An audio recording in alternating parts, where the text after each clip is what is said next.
Si subimos a una capa más, en ese esquema que os mostraba al principio, que podéis ver de nuevo ahora, de Paul MacLean, vemos que en amarillo tenemos el sistema límbico, que es una capa, como decía, el cerebro va madurando desde abajo hacia arriba y desde atrás hacia adelante.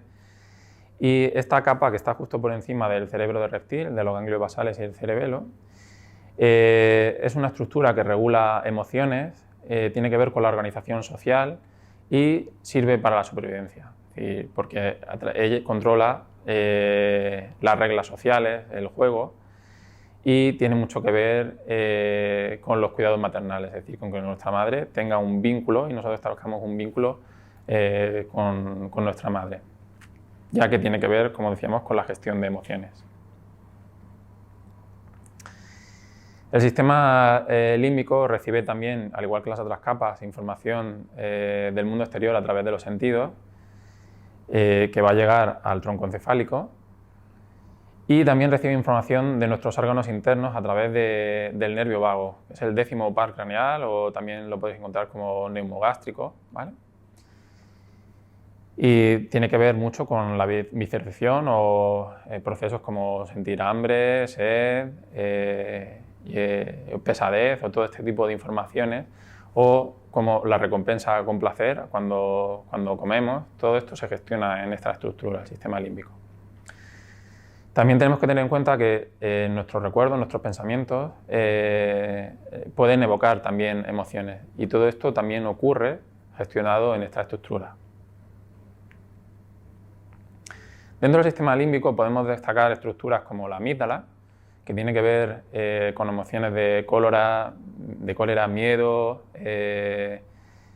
reacciones de defensa y de ataque, para conseguir comida o sexo, o para protegernos, y que tienen que ver con determinados tipos de reflejos en concreto, que posteriormente lo veremos. Es decir, ante una situación de estrés podemos reaccionar quedándonos quietos, o enfrentándonos, o corriendo, saliendo, huyendo, ¿no?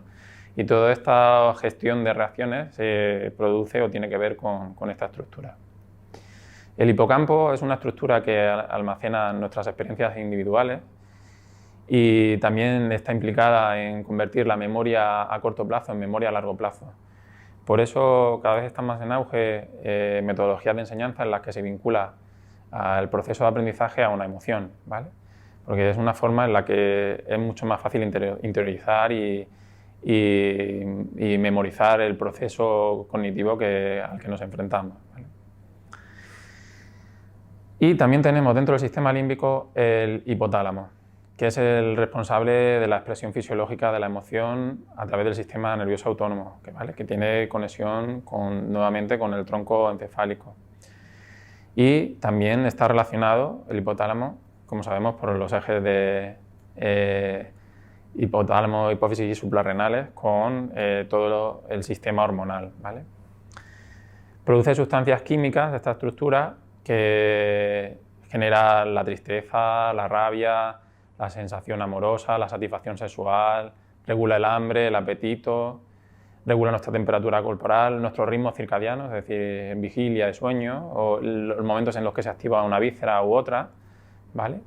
Es decir, que tiene todo que ver con la homeostasis, ¿vale? Con mantener un orden y un equilibrio.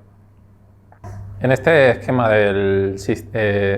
podemos ver cómo sería un poco el resumen de lo que ya vamos viendo, en el que el tronco encefálico va a estimular a través del sistema de activación reticular el sistema límbico, y a través de aquí se va a estimular los ganglios basales y el córtex motor y el córtex prefrontal. El neurotransmisor en este proceso es la dopamina, ¿vale? Y podemos entender que, por ejemplo, que nuestras emociones no se pueden regular si no están correctamente desarrolladas estas capas cerebrales, el sistema límbico y los ganglios basales. Y si no hay una buena comunicación entre las diferentes capas, no podremos tener un control de impulsos, ni podremos gestionar adecuadamente nuestras emociones. Y todo esto, de nuevo, tiene mucho que ver con el estímulo que hace esta capa, que, como decía, tiene que ver con los reflejos primitivos.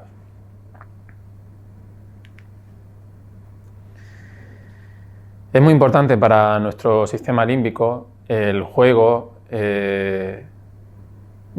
que tiene que ver con un estímulo para desarrollar nuestra memoria y el crecimiento de nuestras neuronas.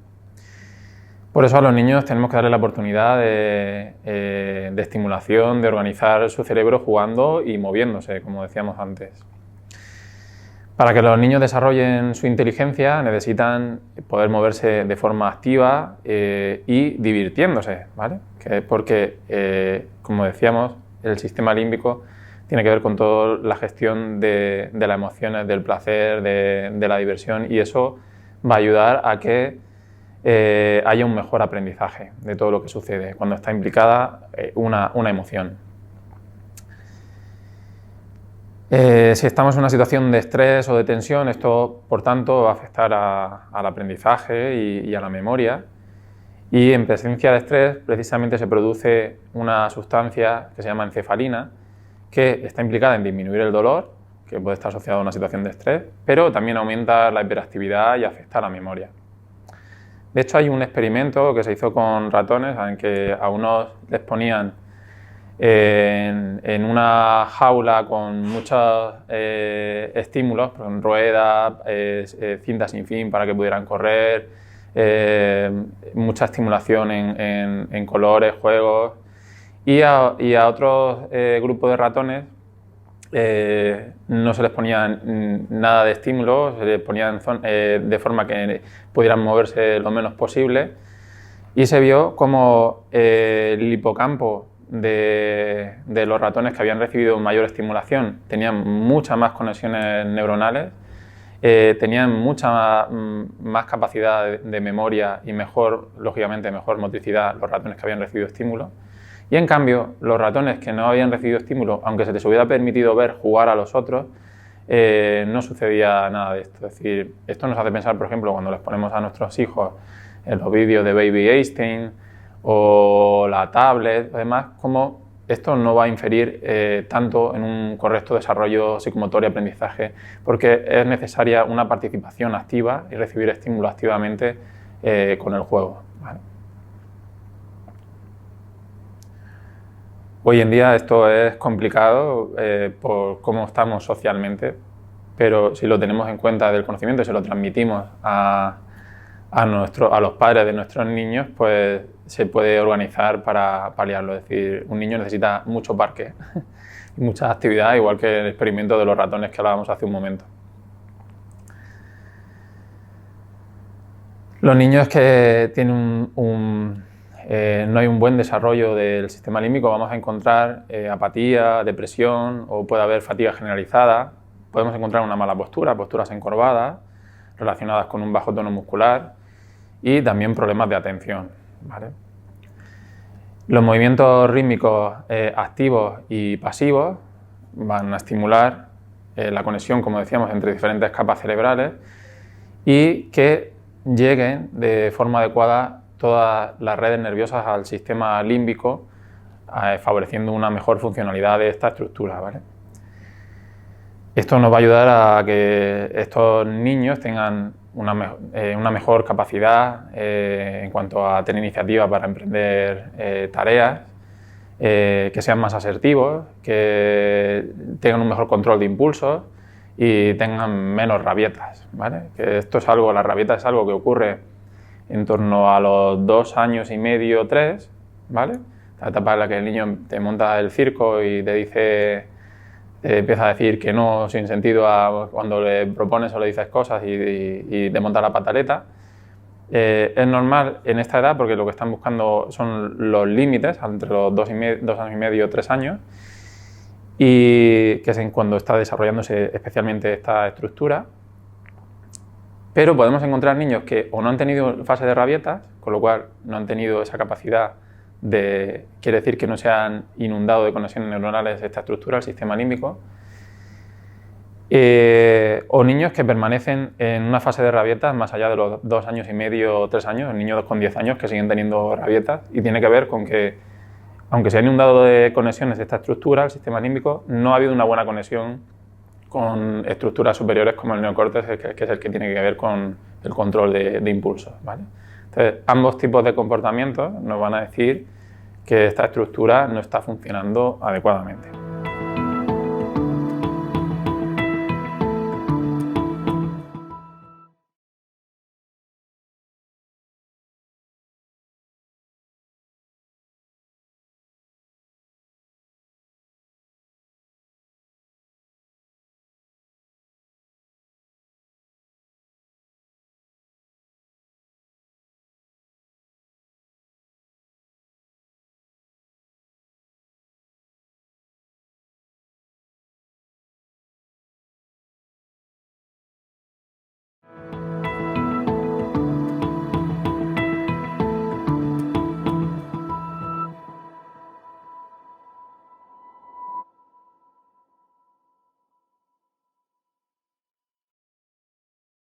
Y ya sí, por fin, vamos a hablar un poco más concretamente de lo que son los reflejos primitivos, ¿vale? Llevo nombrándolos varias clases y todavía no los hemos definido.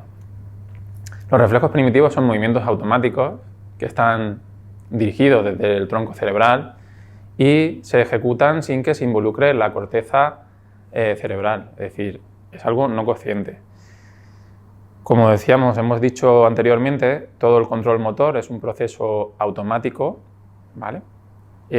No consciente, y por eso cuando vemos que muchos padres se pasan todo el día diciéndole al niño ponte recto o siéntate bien, es algo que, como hemos descrito antes, no se puede poner conciencia en todos los procesos que están manejando nuestro sistema nervioso y le va a durar el ponerse derecho o estarse quieto o sentarse bien los segundos que pueda mantener la atención, que no le esté manteniendo atención a otro proceso, ¿vale? Los reflejos primitivos sirven para nuestra supervivencia y le permiten al niño desarrollar una motricidad más fina, más precisa, ¿vale? Desde ellos, como se van a empezar a tener feedback de información que llega de los sentidos y a relacionarla con lo que está ocurriendo, va a haber un aprendizaje que va a hacer que nuestra motricidad sea cada vez más fina, ¿vale? Por ello, los reflejos primitivos deben tener una vida limitada, ¿vale? Si el niño tiene esa capacidad de expresar su movimiento, de moverse, de tener libertad, van a quedar diluidos. No significa que desaparezcan, sino que, llamémosle, que se integran y se van a sustituir por reflejos posturales. ¿Esto qué quiere decir? Que no es que desaparezcan, sino que se integran. Quiere decir que es una motricidad que tenemos ahí de reservorio para cuando no está funcionando bien la motricidad fina y para asistirnos en situaciones de supervivencia. Es decir, puedes haber tenido un desarrollo psicomotor totalmente normal, ¿vale? Pero que haya situaciones como, por ejemplo, un estrés mantenido, una mala alimentación. Ya sabéis que nuestro intestino lo llaman el segundo cerebro, por todo el plexo entérico tiene una conexión directa con nuestro sistema nervioso central, tanto a través de neuropéptidos como a través del nervio vago. Situaciones de estrés químico, como por ejemplo podrían ser que estuvieras intoxicado por metales pesados. Hoy en día se sabe que hay metales que se acumulan en capas como nuestro cerebelo, precisamente. Todas las situaciones, o simplemente un traumatismo que genera un bloqueo propioceptivo de una articulación o una hipertonía de un grupo de músculos, al haber limitaciones en el movimiento preciso, vamos a recurrir en todas estas situaciones a movimientos, a esa motricidad que vamos a tener de reservorio, que es la de los reflejos primitivos. Es decir, que no siempre que encontremos reflejos primitivos activos va a tener que ver con que no ha habido un buen desarrollo psicomotor. Y de hecho la clave es saber evaluar el motivo por el que están activos los reflejos primitivos para saber cuál es el camino para resolver el problema, ¿vale?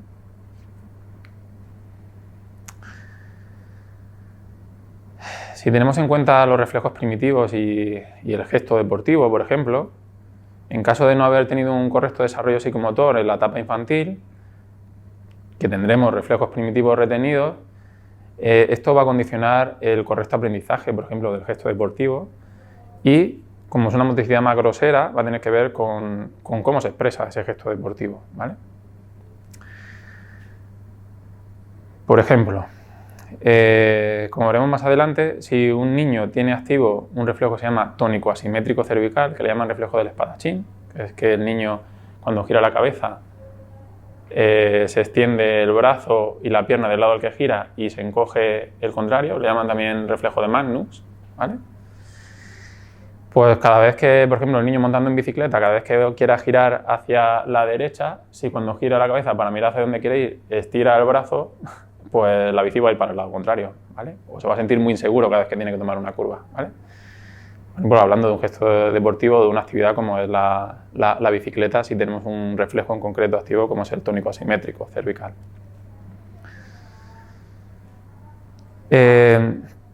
También puede ocurrir, como decíamos antes, que en situaciones de estrés se nos activen los reflejos, ¿vale? Estrés, como decíamos, químico, electromagnético o mecánico, ¿vale? Y esto haga que estén estos reflejos activos y infiera en cómo somos capaces de expresar nuestra motricidad. Vale, vamos a comenzar a ver reflejo por reflejo cada uno de ellos para conocer los síntomas que tiene asociados cada uno cuando no están integrados. Y posteriormente lo que haremos será hacer un poco una muestra con un muñeco de cómo es en concreto el reflejo, ¿vale? Es decir, primero vamos a contar un poco la teoría de los síntomas asociados a cada reflejo y posteriormente explicaremos cómo es el patrón del reflejo con un vídeo en concreto mostrándolo con un muñeco. El reflejo tónico laberíntico es un reflejo que integra la información de nuestro oído interno, de nuestro vestíbulo, con la musculatura que controla la posición de nuestra cabeza y también de nuestros ojos, ¿vale? Tiene dos patrones, un patrón anterior, ¿vale?, que tiene que ver con la flexión anterior de la cabeza, y cuando esto sucede va a haber una disminución o un aumento del tono de todas las cadenas anteriores o disminución del tono de las cadenas posteriores, y un patrón posterior que tiene que ver cuando inclinamos la cabeza hacia atrás, que va a aumentar el tono de todas las cadenas posteriores. Si tenemos el patrón anterior activo, los síntomas van a ser que vamos a tener dificultades para levantar la cabeza, ¿vale? Y vamos a tener una postura encorvada, con bajo tono muscular. Al haber bajo tono muscular vamos a tener articulaciones hiperflexibles y vamos a tener problemas para levantar los brazos, es decir, si tenemos un bajo tono, pues nos va a costar levantar los brazos o dirigir la cabeza hacia el objetivo que queremos alcanzar cuando vamos a trepar, ¿vale? También va a haber problemas oculares, como decía, tiene que ver con la conexión entre nuestros ojos, el vestíbulo y la musculatura cervical, ¿vale?, por lo que puede haber tendencia al estrabismo, y va a haber problemas de equilibrio, sobre todo en situaciones en las que requieran mirar hacia abajo, por ejemplo al bajar unas escaleras, ¿vale? En el patrón posterior, como decíamos, lo que se produce es con la extensión de la cabeza, un aumento del tono de la musculatura posterior, y esto nos va a provocar que tengamos una musculatura posterior con mucho mayor tono o tensión. Son niños que tienden a caminar de puntillas y tienen problemas de equilibrio en este caso cuando miran hacia arriba, ¿vale? Porque si yo miro hacia arriba y de repente todo se tensa, pues me voy a ir de espaldas, ¿vale? También va a haber problemas de coordinación. Por ejemplo, si hay mucha tensión, pues cuando echo la cabeza hacia atrás, pues va a haber dificultades para hacer volteretas, coger una pelota al vuelo, porque hay una dificultad para calcular las distancias con nuestros ojos y coordinar nuestras manos, que van a tener un exceso de tono a nivel posterior a la hora de agarrar la pelota. Y también, si está toda la musculatura posterior tensa, vamos a tener una dificultad para saltar a la pata coja, ¿vale?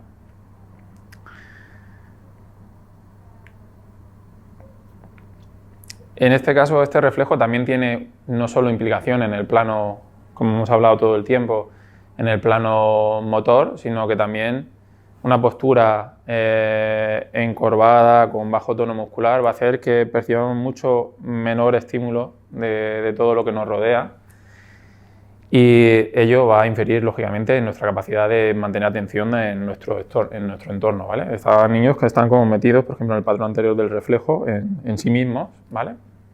Y va a tener que ver también con una baja estimulación de nuestro córtex, que dificulta la atención, sostener la atención y la concentración. Si tenemos el reflejo de Landau que está desarrollado pero no integrado, es decir, que ya tenemos la capacidad de levantar, de sostener la cabeza y de levantar el pecho, pero en cambio, como veremos luego cuando os explique con el muñeco, hay un exceso de tono también en nuestros miembros inferiores asociado a la extensión, pues nos va a costar hacer cooperar la parte inferior de nuestro cuerpo y la superior, es decir, disociar una parte de otra, y esto pues, puede conllevar, por ejemplo, dificultades a la hora de saltar, ¿vale? Porque van a ser niños que van a saltar totalmente rígidos, así, y entonces si no hay flexión de las piernas, pues porque hay mucha hipertonía posterior, pues no puedes hacer un salto normal. O, por ejemplo, en estilos como el nadar a brazas, que tienes que implicar cuando respiras el sacar la cabeza y a la vez hacer una flexión de las piernas para luego impulsarte bajando la cabeza, pues no seremos capaces de coordinar estos movimientos, porque cada vez que extendemos la cabeza va a haber una hipertonía de miembros inferiores, con lo cual no los vamos a poder flexionar. También tendremos, en este caso, cuando no está integrado el reflejo, pero sí desarrollado, una tensión en la parte posterior de las piernas, es decir, va a haber hipertonía a nivel posterior. Y también puede tener que ver, cuando está activo este reflejo, con que permanezca también sin integrar un reflejo que veremos después, que es el reflejo espinal de Galán o reflejo de emisión.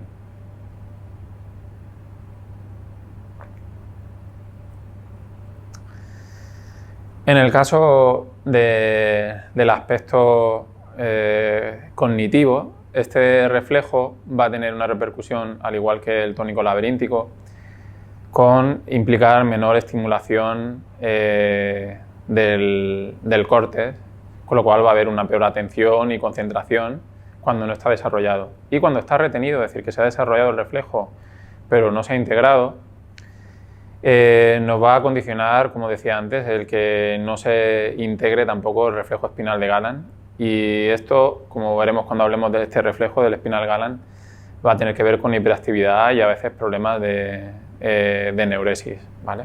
Por eso se llama también, o tiene que ver o está implicado con el tema de la misión, este reflejo.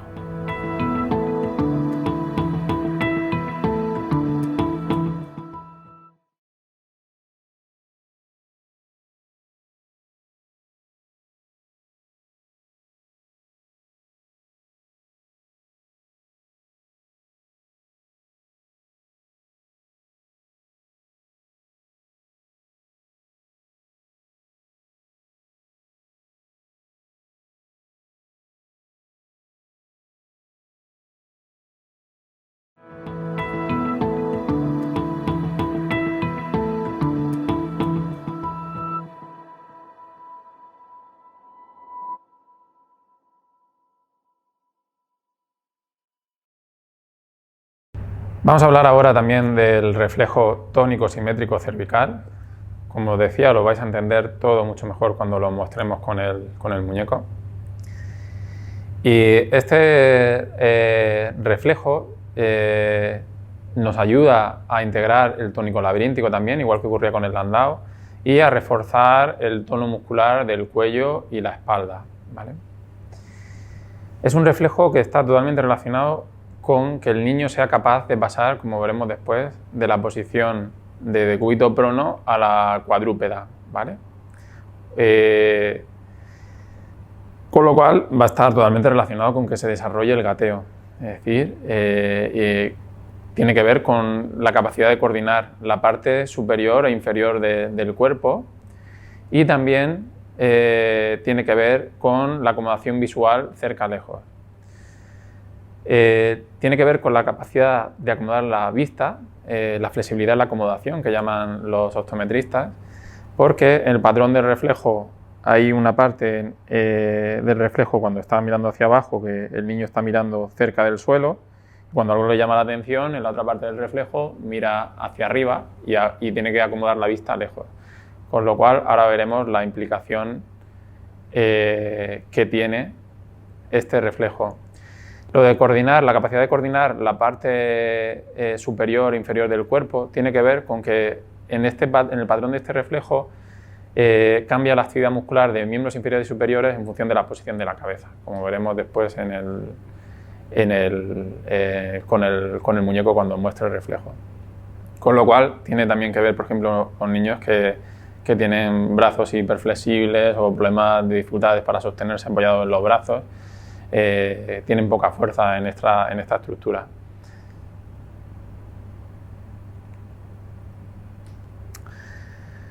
¿Qué síntomas podemos tener cuando el reflejo tónico simétrico cervical no está integrado? ¿Vale? Pues, como decía antes, tiene que ver con pasar de la posición de tumbado a la cuadrúpeda, y el gateo es una actividad a 4 patas. Pues si no somos capaces de pasar a la posición de 4 patas, pues no habrá gateo. Es decir, los niños que no desarrollan y trabajan con movimientos, una serie de movimientos rítmicos activos que habréis visto en muchos niños que empiezan como a botar sobre el culo sentados, ¿vale? O a rodar el peso sobre la cabeza, una serie de actividades que se suelen hacer de forma automática, pues luego no serán capaces de adquirir la suficiente habilidad motriz para llevar a cabo el gateo, ¿vale? Estos niños también, lo dicen algunos padres, sientan como un saco de patatas en la silla, ¿vale? Están como ahí como desplomados en la silla. También, como ahí decíamos antes, hay una debilidad en los brazos, pues son niños que se echan sobre la mesa a la hora de escribir, se tumban para escribir, y muchas veces suelen sujetar la mano con la mano la cabeza mientras escriben, aunque esto también, sobre todo si pones a un lado el papel, es típico de otro reflejo, que después veremos. Y también son niños que es por lo que yo, como decía antes, me metí en este campo, se sientan en postura de W o sobre los pies de Seiza, ¿vale?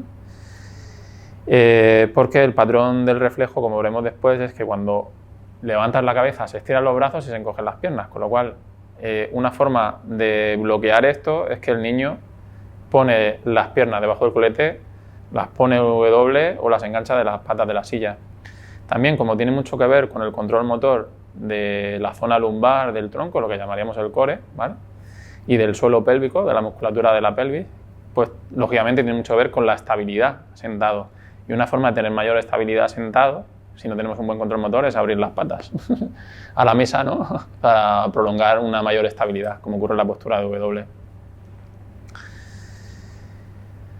O si cada vez que yo, por ejemplo, miro hacia abajo al papel, mis piernas tienden a estirarse, pues lo que voy a hacer es enganchar los pies debajo del culete o en las patas de la silla para que de esta forma quedan bloqueados y no se ocurra el patrón del reflejo, ¿vale? También va a tener que ver con problemas que tienen que ver con la visión binocular, porque por ejemplo el gateo tiene que ver con la coordinación de nuestro ojo con nuestra mano, ¿vale? Y hacer coordinar ambos lados del cuerpo. También no solo mi mano izquierda con mi extremidad inferior derecha que ocurre en el gateo, que es un movimiento cruzado, sino también de un ojo y otro a la vez. Y sobre todo tiene, como decíamos, este reflejo que ver con la flexibilidad de la acomodación, por lo cual van a ser niños que si a mí me cuesta cambiar de enfocar cerca a lejos, pues van a preferir copiar del compañero que está en el mismo plano, siempre cerca, al igual que lo que tú estás escribiendo, que copiar de la pizarra, ¿vale? Esto incluso os habrá ocurrido a alguno que tenéis dificultades para copiar de la pizarra y preferís copiar del compañero. Tiene mucho que ver con este reflejo y tiene que ver con la capacidad de el tiempo que te lleva a acomodar tu vista cerca a lejos, ¿vale? Y también, como os decía, como es un patrón del reflejo que tiene que ver implica tanto la parte superior como inferior del cuerpo, pues va a tener que ver con la capacidad de disociar estas dos partes. Por ejemplo, igual que ocurría con el reflejo de Landau o con el tónico laberíntico, va a tener que ver con la capacidad de hacer volteretas o nadar a braza, ¿vale? Y también, por ejemplo, si tenemos que hacer el pino o o sostenernos de alguna forma en las manos, pues va a tener que ver con que tengamos poca fuerza en las manos. Porque si yo miro hacia abajo y la respuesta refleja es que se flexiona mi brazo, pues lógicamente no me voy a poder sostener. Una compensación frecuente de esto que hacen los niños es que bloquean los codos, ¿vale? Bloquean en extensión los brazos y de esta forma, pues al haber un bloqueo articular, pues son capaces de sostenerse, pero con una implicación de trabajo a nivel muscular que conlleva fatiga también en esta postura. Y Blomberg nos habla, que es el que desarrolla la terapia de movimientos rítmicos, que tiene que ver en el plano emocional con la asertividad, ¿vale? Es decir, no solo tiene que ver con la flexibilidad en la acomodación, sino con la flexibilidad también a nivel lumbar y torácico y cervical. Y cuando una persona no es flexible en estos planos, tampoco lo es en el plano emocional y le cuesta expresar sus sentimientos o verbalizar lo que le ocurre y tener suficiente confianza en sí mismo como para expresarse, ¿vale? Entonces, otra muestra de lo que tiene que ver en un plano más allá del motriz con un reflejo primitivo. El reflejo tónico simétrico cervical también tiene que ver con los problemas de aprendizaje y con la hiperactividad, porque cuando está retenido vamos a tener dificultades para mantener una buena postura. Y sobre todo cuando el niño mira hacia adelante, pues como decía, se va a desplomar sobre la mesa, sobre el papel, lo que además en esa postura encorvada va a inferir en cómo respiramos, en que nuestra respiración, nuestros movimientos respiratorios sean menos amplios, con lo cual vamos a estar menos oxigenados y esto va a influir en nuestra capacidad de aprendizaje, ¿vale? Y también, lógicamente, lo que hemos hablado antes, si no tenemos la capacidad de acomodar con facilidad nuestra vista cerca-lejos, pues esto también va a influir, lógicamente, en nuestra capacidad para seguir las lecciones o la clase que esté recibiendo el niño, ¿no? Con lo cual, está totalmente relacionado con los problemas de atención y concentración nuevamente. Muy bien, vamos a hablar ahora del reflejo espinal Galán, ¿vale? Es un reflejo que, como decía, todos los reflejos tienen un sentido, un porqué, ¿vale? Todos los que hemos visto hasta ahora, por ejemplo, el que acabamos de ver, el tónico simétrico cervical, tiene que ver con adquirir la habilidad de gatear. Y el reflejo espinal de Galán, tiene que ver con el paso por el canal del parto. Como después veremos, cuando recibimos un estímulo en la musculatura paravertebral de un lado, el patrón del reflejo es que va a haber una respuesta automática aumentando el tono de ese lado. Con lo cual, cuando estamos pasando por el canal del parto, estamos recibiendo ese estímulo a un lado y otro, va a ayudar a que haga un movimiento de serpenteo nuestro cuerpo, que va a ayudar a que seamos capaces de descender por el canal del parto, ¿vale? Si cada vez que yo recibo un estímulo en la musculatura paravertebral hay una respuesta automática de contracción de ese lado, ¿vale?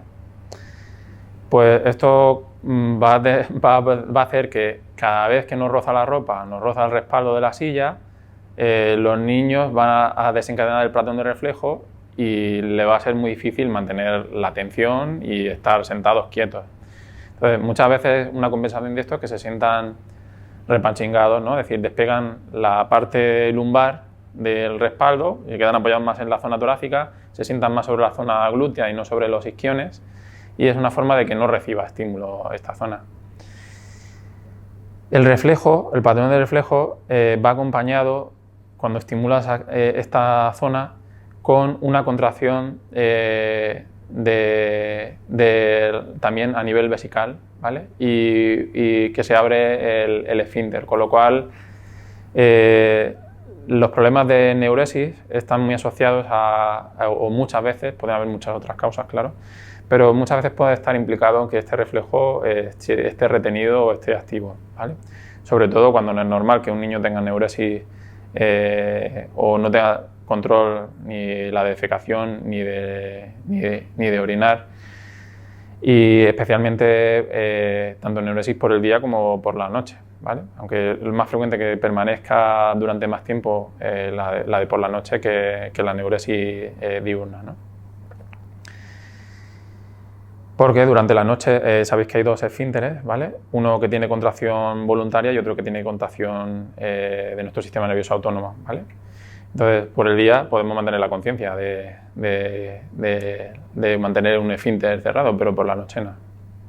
Entonces, si el niño durante la noche se mueve y roce, son niños que por eso no les gusta dormir boca arriba, en decúbito supino, pues va a desencadenar la micción, ¿vale? También es un reflejo que puede estar asociado a la escoliosis, porque si está activo solo en un lado y siempre, cada vez que recibimos estímulo en la espalda, nos contraemos de un lado, pues va a favorecer una actitud escoliótica, ¿vale? Los niños que tienen este reflejo mantenido en el tiempo, más allá de la edad que deben de mantenerlo, y llegan a tenerlo incluso activo en edad adulta, pues una compensación frecuente es que mantienen contraída siempre una hipertonía de la musculatura lumbar para que no se desencadene el patrón del reflejo. Es decir, que muchas veces lo que encontramos como cosquillas no son realmente cosquillas, sino que es un reflejo primitivo activo.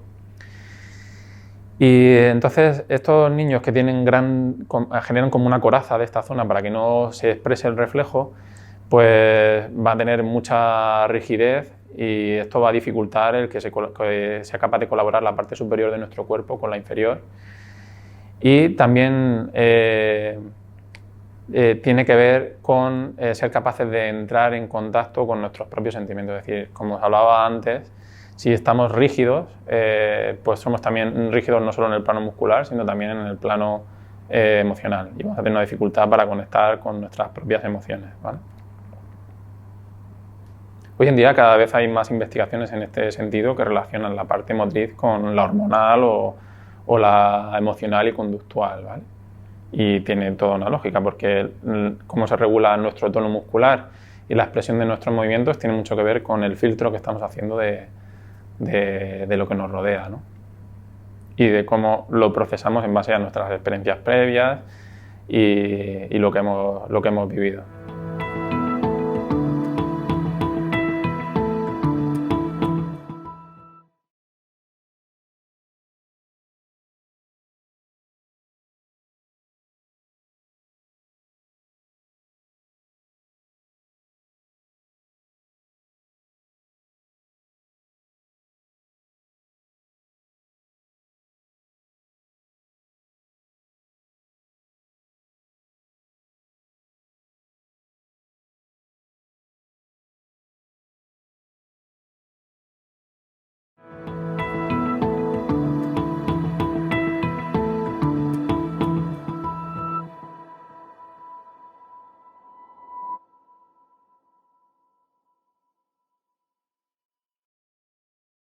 Ahora tenemos otro reflejo espinal que está habitualmente o muchas veces asociado al anterior, al espinal Galán, que es el espinal de Pérez del pulgar, ¿vale? Que lleva el nombre de Juanito Pérez del Pulgar, lleva el nombre de la persona que lo investigó y descubrió. Y este reflejo ayuda al desarrollo del reflejo de Landau y el tónico simétrico cervical, pues es un reflejo que tiene que ver con la extensión. Cuando estimulamos la musculatura paravertebral de ambos lados de la espalda, desde la zona torácica hacia la zona lumbar, pues se va a producir una respuesta que es aumentar la extensión a nivel torácico, a nivel lumbar y contraer también la musculatura del suelo pélvico, ¿vale? Por ello, si existe un retraso en el desarrollo de este reflejo, puede haber una hipotonicidad general, ¿vale? Teniendo una cifosis dorsal aumentada. Y en cambio, si tenemos el reflejo retenido, es decir, que no se ha integrado, pues cada vez que recibimos estímulo a nivel paravertebral, pues con la ropa o con la silla, incluso un cinturón del pantalón, pues son niños que van a desencadenar la respuesta del reflejo y se van a mover constantemente y le va a costar mucho estar sentado o estar sentado manteniendo una tensión, ¿vale? También, como decía, el reflejo espinal de Galán es el estímulo en un lado, este es el estímulo en los dos lados, desencadena la contracción de ambos lados, con lo cual va asociado también, igual que ocurría con el reflejo espinal de Galán, a la neuresis, ¿vale? Como decía, hay una contracción de toda la musculatura también a nivel pélvico, ¿vale? Y uno de los síntomas característicos de este reflejo son personas que no les gusta tener a nadie detrás, porque saben que en cuanto hay un estímulo de esta zona, de la zona posterior, se desencadena el reflejo, con lo cual se sienten incómodos cuando hay alguien detrás y por ello siempre, por ejemplo, en clase buscan a lo mejor sentarse en la última fila para que no haya nadie detrás de ellos, ¿vale? Y no les gusta para nada el estímulo en esta zona, en toda la zona posterior, por lo que evitan dormir en decúbito supino. El reflejo anfibio no es un reflejo primitivo, es un reflejo postural, pero lo vamos a nombrar porque también tiene una implicación importante en el desarrollo psicomotor. Tiene que ver cuando levantamos una cadera, se va a generar un estímulo en rotación externa de una de las piernas, ¿vale? Si levantamos la pelvis de un lado. Y este reflejo solo se empieza a desarrollar si está en cierta medida integrado un reflejo que veremos posteriormente, que es el tónico asimétrico cervical y el espinal Galán. Es decir, cuando el estímulo a nivel lumbar o el cambio de posición de la cabeza, sobre todo en rotación, no influye en cambiar nuestro tono muscular. ¿Qué quiere decir? Que si encontramos que este reflejo no está desarrollado, nos tiene que hacer pensar que hay un reflejo espinal de Galán o un reflejo tónico asimétrico cervical activo, ¿vale? Los niños que no han llegado a desarrollar este reflejo, el reflejo anfibio, son niños que mayores o que en la edad adulta van a ser torpes en la parte inferior del cuerpo, es decir, todas las actividades motrices que requieran un control motor más preciso, como por ejemplo jugar al fútbol, les va a costar más trabajo ya que van a tener mucha tensión muscular en las piernas, puesto que tienen activos reflejos como el tónico asimétrico cervical. Vamos a hablar de los reflejos de miedo paralizador y de Moro, que son reflejos que están totalmente implicados cuando hay problemas emocionales. Esto es algo muy frecuente hoy en día, es decir, tener activos estos reflejos. De hecho, cuando alguien está en un estado de alerta, un estado de activación simpática, los vamos a encontrar activos y va a implicar que ya todos los otros reflejos, porque estos reflejos, el de miedo paralizador y el de Moro, son los primeros que aparecen, y va a implicar que al estar en un estado de alerta, de tensión, muchos de los otros reflejos estén también activos a consecuencia de que estos están sin integrar, ¿vale? o que están activados por la situación de estrés que presenta el niño. Lógicamente, cuando estamos en una situación de estrés, prima la supervivencia, no el aprendizaje o un control motor fino. Es decir, toda nuestra energía a nivel vascular, a nivel de activación en nuestros músculos va a ir a músculos que tienen que ver o con huir o con defendernos. En una situación de estrés que se activa nuestro sistema nervioso simpático, también se paralizan nuestras vísceras, es decir, no prima la digestión. Y lógicamente prima el ponerse a salvo, no el aprender un concepto. Con lo cual, cuando tenemos estos reflejos activos, van a estar implicados tanto en problemas desde el punto de vista nutricional, motriz, cognitivo y emocional, ¿vale?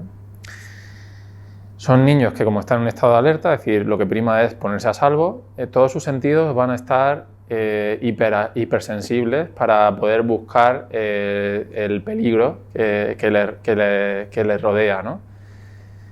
Y cualquier estímulo a nivel sensorial, como por ejemplo un cambio en el campo visual, un ruido fuerte, les va a afectar mucho, ¿vale? De hecho, va a haber una dificultad, por ejemplo, para filtrar el ruido de fondo. Es decir, si tú estás pendiente de qué me puede agredir, tú imagínate un profesor hablándole al niño en clase y pasa una moto y tal, pues enseguida tu atención va a lo que hay alrededor, no eres capaz de sostener la atención lo que te está contando el profesor, porque estás como muy pendiente en alerta, ¿vale? Son niños que también son hipersensibles al tacto también, es decir, los tocas y enseguida reaccionan muy fuertemente, ¿vale? El reflejo de miedo paralizador es un reflejo que se integra en el que veremos después, el reflejo de Moro, antes del nacimiento. Si no es inhibido normalmente, también permanecen retenidos el reflejo de Moro y el reflejo tónico laberíntico. Y si permanece inhibido el reflejo tónico laberíntico, como decía antes, toda una cadena de reflejos que van a posteriori en desarrollo después de este, pues van a estar también activos en mayor o menor medida, ¿vale? Cuando aparece este reflejo, el reflejo de miedo paralizador, que es a las pocas semanas de gestación, nuestro sistema nervioso no está suficientemente desarrollado. Es decir, realmente el reflejo de miedo paralizador no es un reflejo primitivo, ya que no tiene que ver todavía con nuestro sistema nervioso. Tiene que ver con la comunicación entre unas células y otras que se produce de forma electromagnética. Produciendo proteínas que hacen que las membranas sean más o menos permeables y disminuyendo el transporte activo, haciendo que el feto se quede paralizado y sin moverse. Es el mismo ejemplo que ocurre cuando un conejito, por ejemplo, está en peligro y se queda totalmente quieto para que no le encuentren, ¿vale? Y en esa situación de estar quieto aumenta sobre todo su visión periférica para percibir movimiento, la atención de sus orejas para percibir todo lo que sucede alrededor de él y que no lo encuentre el depredador, ¿no? Pues aquí igual, por eso se llama miedo paralizador, porque la respuesta de nuestro sistema nervioso, a través de sobre todo la estructura que veíamos al principio cuando está activo en el sistema límbico, es quedarse quieto, quedarse paralizado, ¿vale? Las situaciones de estrés, aunque tú hayas tenido integrado este reflejo porque hayas tenido un embarazo normal, es decir, que tu madre no haya estado sometida a situaciones de estrés mantenido, haya habido un parto normal, el parto no haya sido inducido y todas las cosas que tienen que ver con un desarrollo psicomotor normal, o que tu madre no haya tenido que guardar reposo durante el parto, que también has recibido menos estímulos. Aunque todo el desarrollo del embarazo y el parto hayan sido normales y naturales, y entiéndase como normal y natural no que nos pongan oxitocina para acelerar el parto, o que usen forceps, o que hagan, por supuesto, no que nos hagan una cesárea, que está tan extendido hoy, sino que todo ocurre en el momento en el que el sistema está preparado para que ocurra.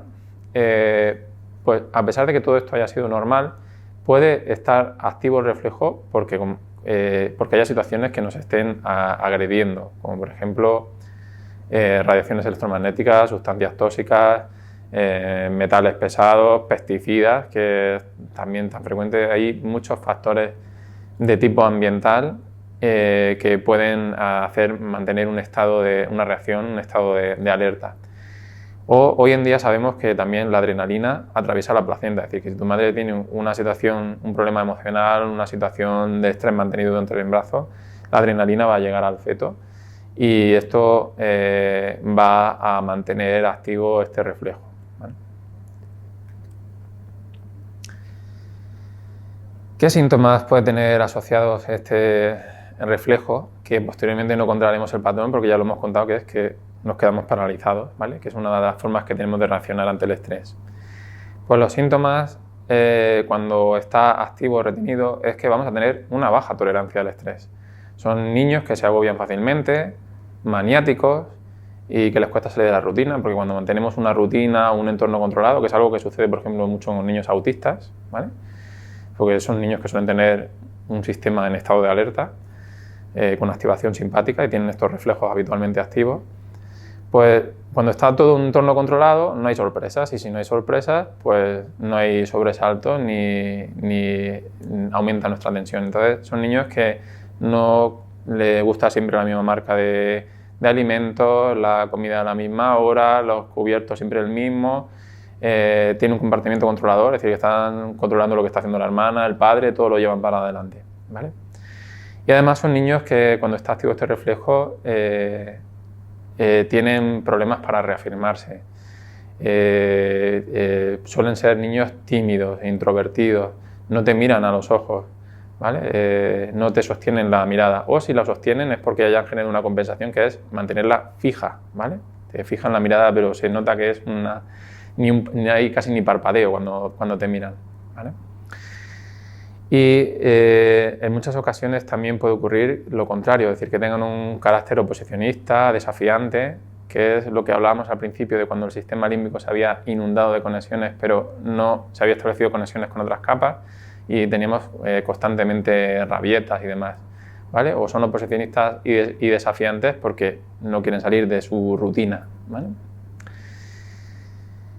Y también, siempre que hay una situación de estrés o tensión, esto creo que lo hemos vivido todos, tenemos un aumento del tono de la musculatura a nivel cervical, a nivel de maseteros, a nivel de la musculatura de los hombros, en nuestra espalda, que está asociado a ese estado de tensión y a que toda nuestra energía va encaminada a ponernos a salvo, ¿vale? También vamos a encontrar las pupilas dilatadas, ¿vale? El músculo ciliar, que es controlado con innervación neurovegetativa. Cuando hay una activación simpática, el músculo está relajado, entonces va a haber meiosis, y cuando el músculo ciliar se contrae, que tiene que ver con la activación de nuestro sistema nervioso parasimpático, se va a contraer la pupila, ¿vale? A estos niños les van a molestar muchísimo los sonidos, los olores o los sabores fuertes, y también los cambios repentinos del campo visual. Es decir, si tú les pasas la mano por delante, enseguida reaccionan fuertemente, o si haces una palmada, enseguida también se sobresaltan, ¿vale? Y son niños que enseguida les molestan también mucho los olores, los perfúmenes, un olor de una comida en concreto, no les gusta que haya un olor fuerte. Igual, hay, como decíamos, un estado de alerta de todos los sentidos. Y también son hipersensibles al tacto, es decir, no les gusta nada que les toquen, ni que les abracen, ni nada, porque eso aumenta aún más su hipertonicidad. Como decíamos al principio, cuando estos reflejos, el de miedo paralizador, está retenido o está activo este reflejo, también va a estar activo el reflejo de Moro y el reflejo tónico laberíntico cervical, es decir, toda una cadena de reflejos. Como decía cuando hemos hablado antes, el reflejo tónico laberíntico cervical tiene que ver con cómo se integra la información vestibular con reflejos que tienen que ver con el cuello y con los ojos. Es decir, que si tenemos un estímulo por movimiento, por ejemplo, como ocurre en el coche, son niños que van a tener cinetosis, se van a marear en los coches, porque les va a costar integrar la información que les llega del campo visual con la vestibular y con los cambios de posición de la cabeza, ¿vale? Entonces, niños que tienen cinetosis, que tienen mareo en el coche, tenemos que hacer pensar o debemos pensar en que estos reflejos están activos.